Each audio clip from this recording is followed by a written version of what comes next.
I am the Tofu Golem. Please enjoy the video. You start by opening settings and preparing your loadout. This matters because takedown windows depend on control layout and weapon choice.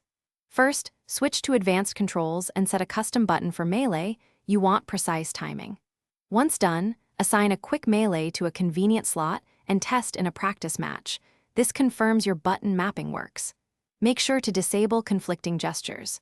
These initial steps let you change the takedown reliably, rather than reacting to accidental inputs. Now you customize the actual input that triggers the takedown, because changing the action requires deliberate mapping.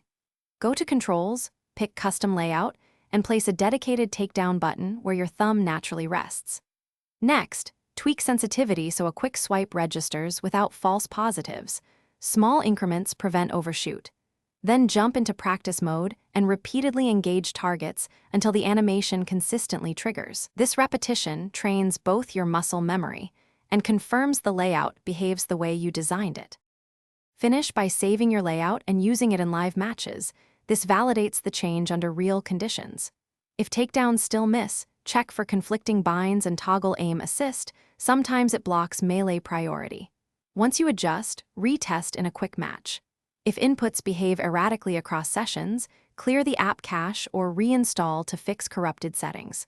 One troubleshooting tip: if takedown animations fail intermittently, record the attempt and compare timing.